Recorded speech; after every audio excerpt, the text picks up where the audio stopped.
wouldn't believe how many times there are phones out in class. We're going to use them. We're going to find ways to hide it, you know. So why wouldn't you just go ahead and say, okay, they're allowed, and use them for something productive, you know, use them for something useful. That way we're not using it, you know, and trying to hide it. We're not trying to make it into something that's bad, something that's destructive. At least when it's allowed and it's out there, we have the opportunity to use it for something that's productive. And if it's already a distraction, why don't you distract them in something educational? So if you had like online games that did math problems instead of kill people, you could learn something instead of being distracted badly.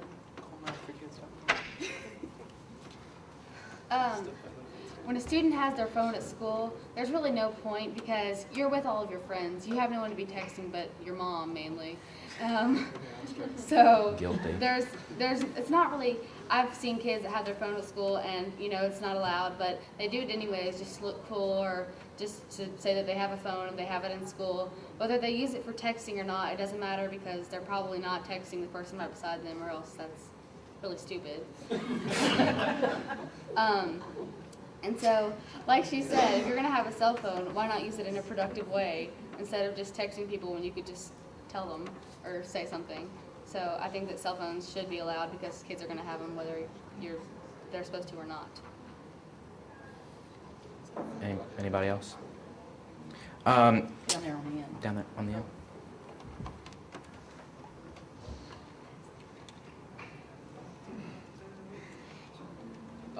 Whenever I use my cell phone at school, it's either to read USA Today or use the ACT app to get more knowledge on the ACT, or my McGraw-Hill app where I use it to get or try to get a 5 on the AP Government and Politics test. So I'd very rarely text during school, and if they use those apps, like say an iPod Touch or something that's not an iPhone, then like it could be used for so much good instead of so much bad, where you have people texting during class, and if they learn to use the iPhone or your mobile device to learn and not to text, then it do so much good in the classroom.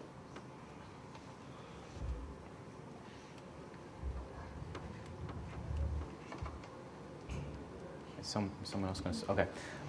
Do you all have classes at school? This is just something I just came up. Do you have classes at school, like a computer applications class, in which you learn how to use your computer? What's the curriculum? What do you learn in a computer apps class? At our school, all of the students are required to take a computer apps class, but it's basically a Microsoft Office class. We're taught to type on Microsoft Word, to create PowerPoints, to use Access, and to use Excel. And I think that there's so much more to do now. I mean, I guess to some of the older people, which I guess some of the older teachers do teach computer applications at our school. Microsoft Office is a big deal, but now Microsoft Office is old. I mean, you can get online and find a word processing program online. You can find a PowerPoint program online. You can find an Excel program online.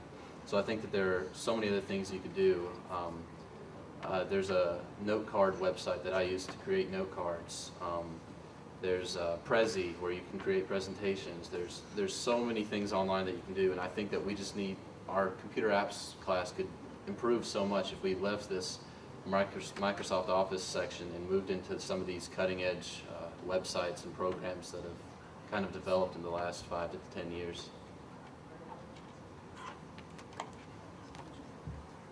I agree with him 110%.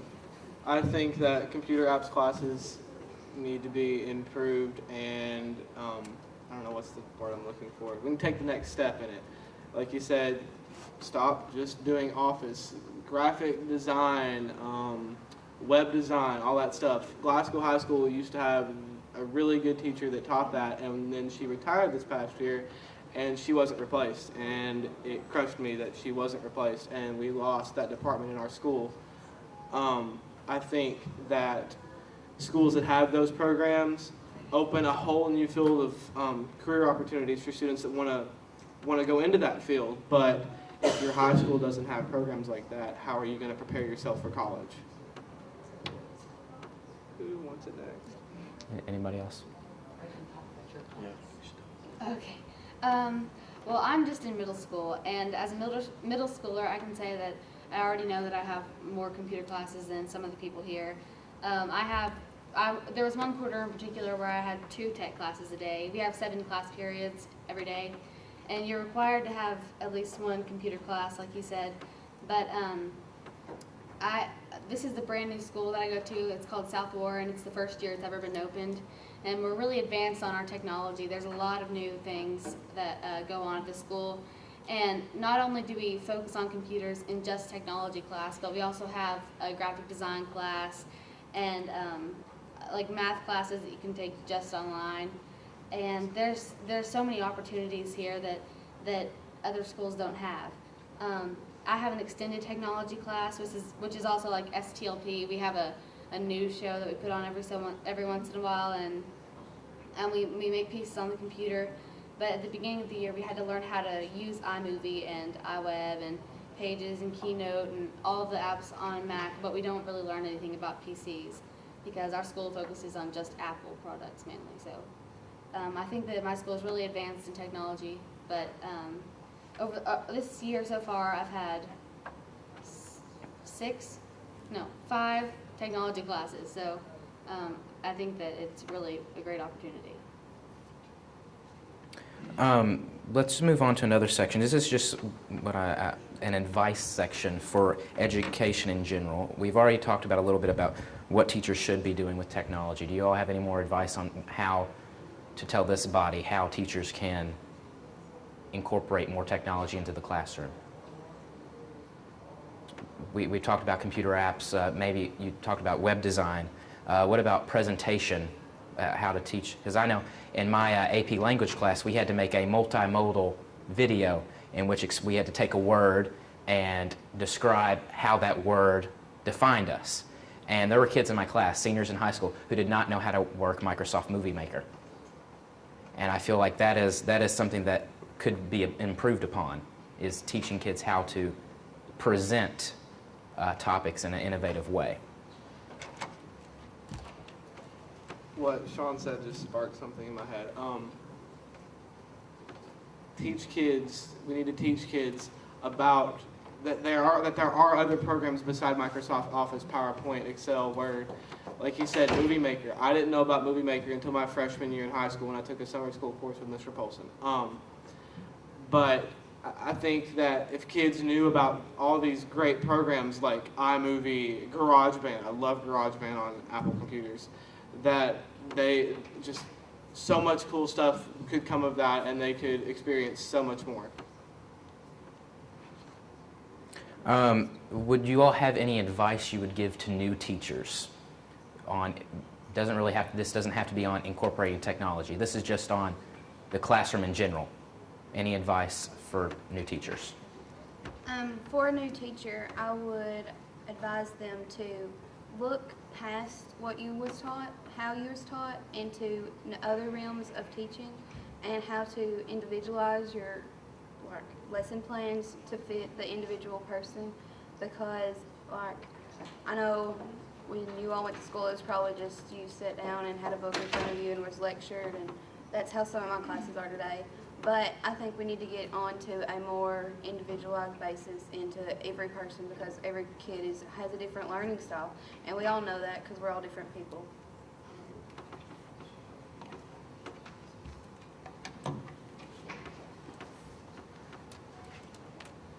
I would say to a new teacher, just to be fluid, be willing to change, be willing to accept that not every kid in your classroom is going to be excited about technology, accept that not every day is your piece of technology going to work for you or benefit you.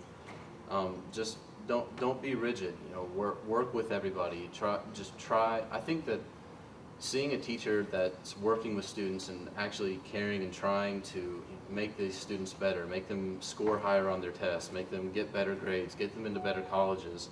I think seeing a teacher do that it's really inspiring to me, because it makes me think that, you know, maybe I do matter. Maybe my opinions, maybe my thoughts, maybe what I'm doing in class really does matter. So I think it's very important for a new teacher to be just very fluid, just very ready to change, ready to deal with whatever comes their way, because we don't live in a perfect world, and we probably never will. Adam touched on a good point, which was my next subject, was student voice in education. How important do you think your voice in the classroom should be to a teacher? How can a teacher listen to that voice if they don't already? I feel that a teacher-student relationship should be more like a partnership, because both of you are learning every step of the way. You learn about the person, and like me, I'm very outgoing, I guess, and like I like to talk a lot. And me and my teachers, I know, like I'm pretty close with all my teachers. I always have been, and they're the reason why I want to become a teacher. But I think having more of that kind of relationship, instead of I'm the teacher, you're the student, there's no in between, helps you learn better, and it helps you the thinking process go on more, and it makes kids want to enjoy learning instead of thinking it's a jail. I agree. I think more teachers need to be like my calculus teacher, Todd Garrison. There are 3 days out of the week that he stays at our school until 8 p.m. tutoring for those who need extra help in calculus and algebra 2 and all that stuff. A teacher needs to be dedicated to their student and not just, oh, I'm here from 7 or 8 till 3 and then that's it and I'm done. I go home and grade papers. A teacher must care about their student and really want them to do well. Anyone else on that? There's different ways to approach a teacher, I think, for them to look at you in different ways. At my school, if you're on the computer and you want to talk to the teacher, there's a little option, and you click message to administrator, and then you can kind of instant message with your teacher and just have like a fast chat. And then that's only if you're not comfortable like raising your hand in front of the classroom. Like somebody said earlier, a lot of students feel stupid for asking stupid questions, and they don't want to say it in front of the class because they're afraid people will make fun of them or just look at them like they're not smart.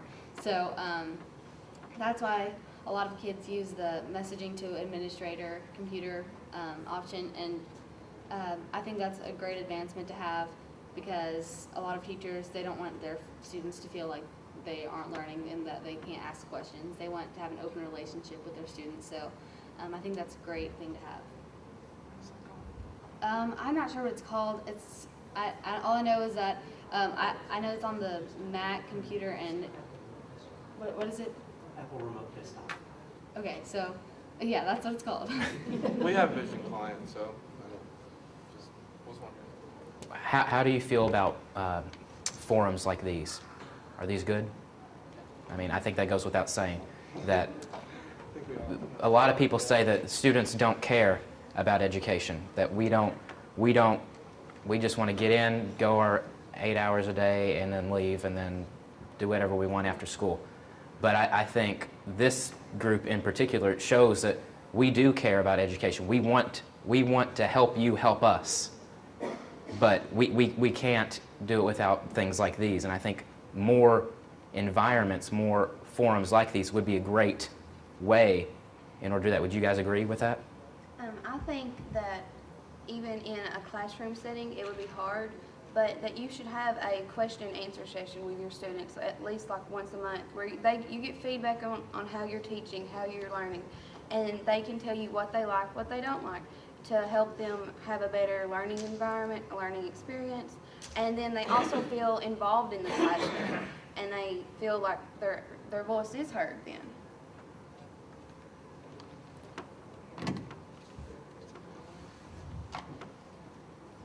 Did you know? Okay.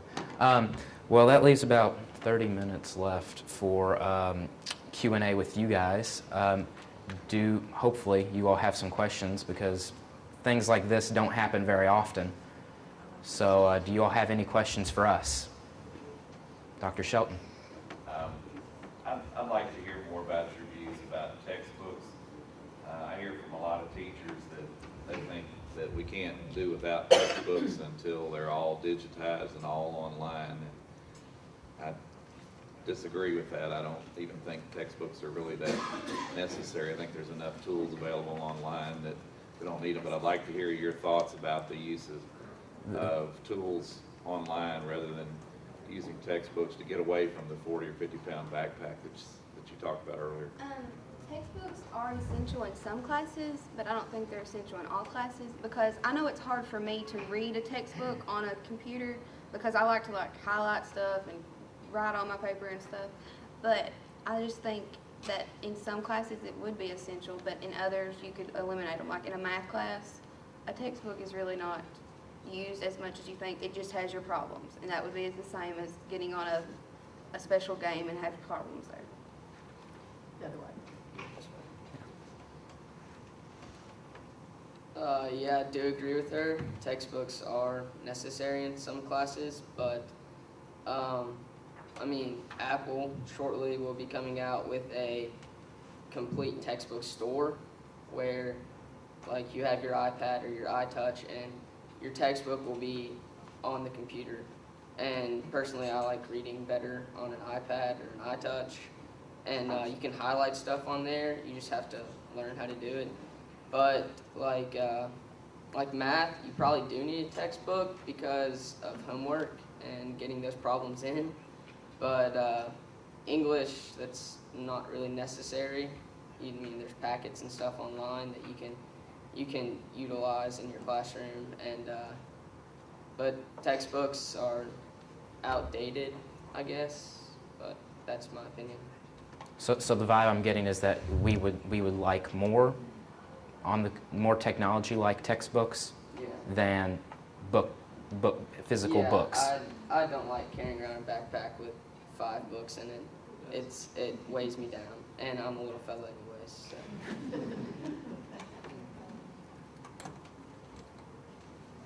Anybody else going to talk on that one? Any more questions? Yes, back there. Yes, sir.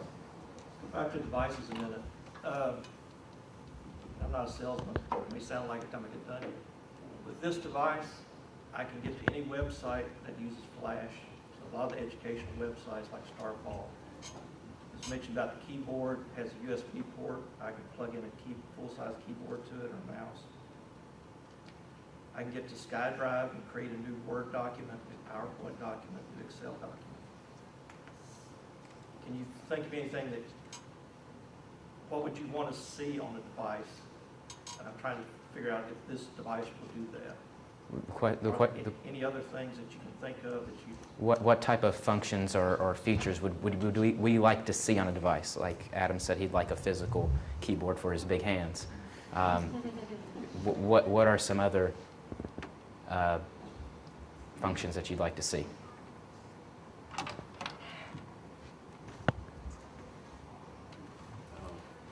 Like I said, I really think that's exactly what we need. I mean, it can always be bigger, better, faster, stronger.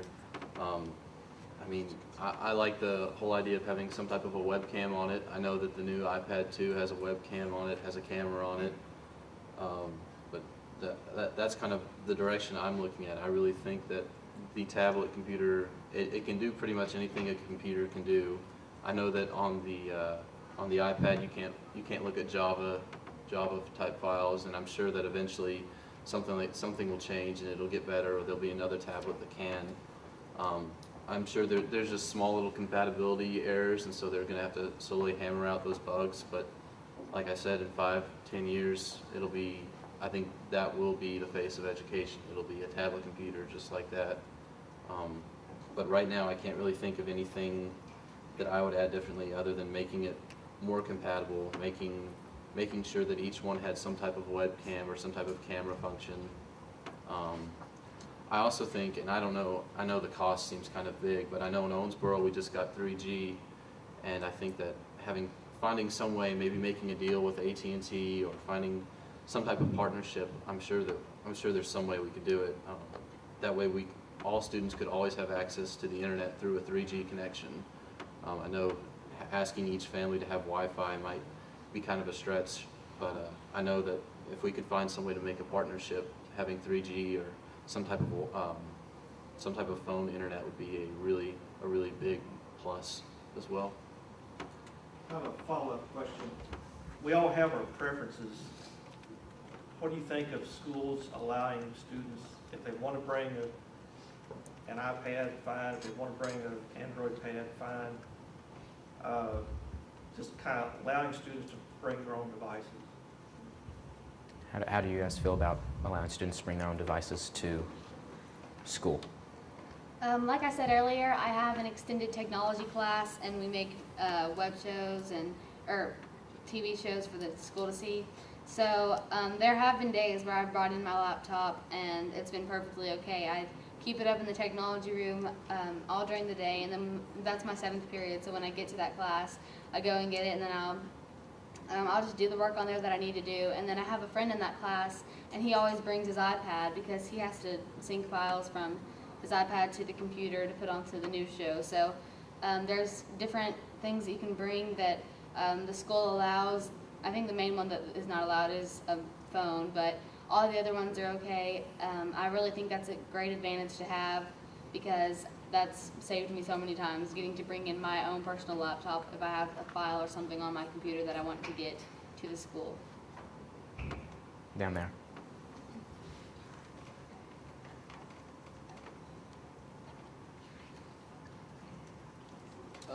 Personally, I think it's great to allow kids to bring in their own devices because in the next, like he said down there, in the next 10 to 15 years, the tablet's going to be the way to go. And if we start getting accustomed to using these tablets now or using the devices that students bring in, it's going to start a trend where everyone wants to bring their tablet or computer in to do work. So it'd just be great if they would allow it, because I bring my iPad into school sometimes. And, well, I ask the teacher first because it's not a school rule, but I do presentations on it because I don't like using PC. So I'd go ahead and bring my iPad in and do Keynote or Pages or whatever else I have to do. See, I know for, you want to go ahead? Just real quick, I know for Adam and I, we're not allowed to bring in technology from home at all. So that's just aside from, but we do have the school-sponsored laptop program. Go ahead. I'm a little bit less supportive of this. I really think that it would be a good opportunity for those who do have devices of their own, but on the same token, you have to think of those who don't. And that's going to create a lot of problems with the ones who don't have their own devices, you know. I don't want school to be an environment where anyone feels less or feels inferior than anyone else. And I really think that that would create kind of an atmosphere where the ones who don't have their own computers and their own phones and things like that would feel less than those who do. And I believe that if you have a device at home, then, I really feel if you have a device that you can use at school, that it should be used at school, and your device at home should be used at home.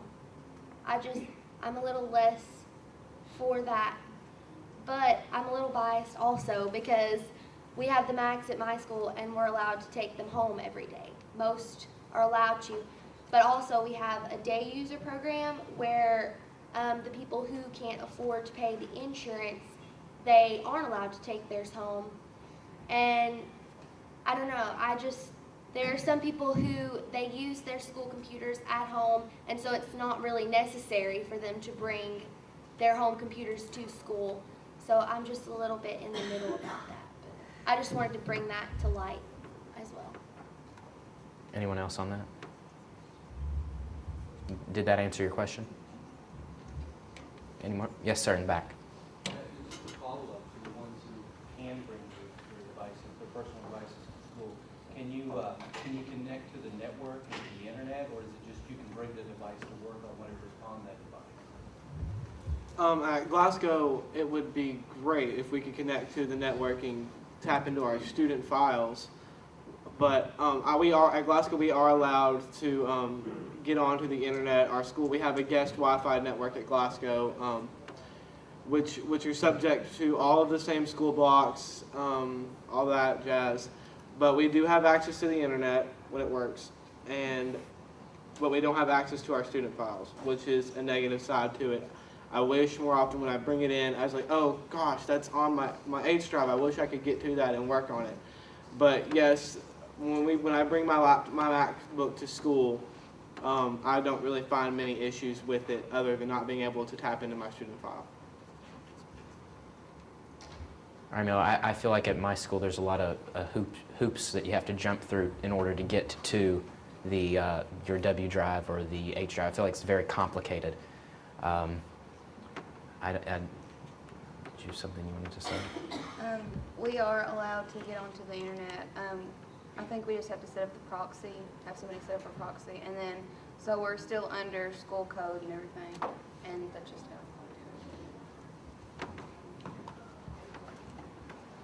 Did that answer your question? Anything else? Anyone else? Dr. Sheldon. You all talked about cell phones, and I'd like to revisit that issue as well. It's been my thought that if we allow cell phone usage, in particular, asking you to, but anybody can respond.